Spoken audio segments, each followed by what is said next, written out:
आप इतनी जो बातें कह रहे हैं पिछले कई वर्षों से, बिहार की जनता को वो समझ में बात नहीं आ रही है। आपको क्या लगता है, क्या कारण हो सकता है? अच्छा, नहीं अगर आ रही है, सबको पता है कि आप पढ़ाई कीजिएगा तो परीक्षा में अच्छा नंबर आएगा। इसका मतलब ये तो नहीं कि सब आदमी पढ़ने लगेगा। तो लेकिन जो शिक्षक है वो तो आपको यही बताएगा कि पढ़िए, वो तो ये नहीं कहेगा कि पढ़ाई छोड़ दीजिए। समझना नहीं समझना आपके हाथ में है।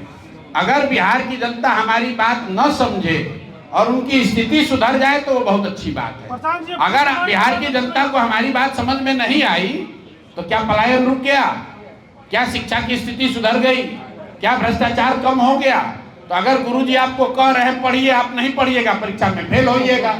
उसी तरह अगर जन सुराज की बात बिहार की जनता नहीं समझ रही है तो बिहार की जनता को, उनके बच्चों को ही तो भोगना पड़ रहा है। चुनाव के बाद 55 से ज्यादा बिहार के नौजवान अलग अलग राज्यों में मजदूरी करते हुए उनकी जान चली गई। यही बात तो जनसुराज कह रहा था, यही बात तो जनसुराज कह रहा था।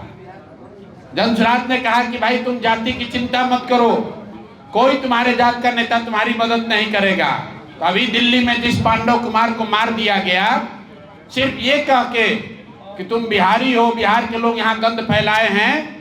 आप में से ज्यादातर पत्रकारों को जानकारी नहीं होगी, पांडव कुमार की जाति कुशवाहा है। आप लोग कह रहे हैं कि सारे कुशवाहा लोग खुश हैं कि कोई उनके जाति का आदमी मुख्यमंत्री बन गया। जरा जाकर पांडव कुमार के माँ बाप से पूछिए कि क्या वो भी खुश है, क्या वो भी खुश है? जिस नीट छात्रा के साथ रेप हुआ, वो जिस जाति की है, वो भूमिहार समाज की लड़की थी। भूमिहार समाज का ही आदमी एसएसपी है पटना में, भूमिहार समाज का आदमी डीजीपी है, वही भूमिहार समाज के डिप्टी सीएम है। क्या किसी ने आवाज उठाई? तो भाई अगर यही बात तो जनसुराज बता रहा है कि नेता अपनी चिंता कर रहा है, अपने बच्चों की चिंता कर रहा है।